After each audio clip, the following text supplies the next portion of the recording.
एक दफ़ा मैंने बेगम को गुस्से में डांट दिया।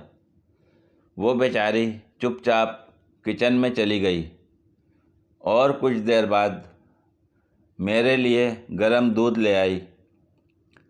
मुझे एहसास हुआ कि मैंने गलत किया और कहा, सॉरी यार, मैंने गुस्से में बोल दिया, आइंदा ख्याल रखूँगा। तो वो दूध का गिलास उठाकर वापस जाने लगी। मैंने पूछा, अब क्या हुआ?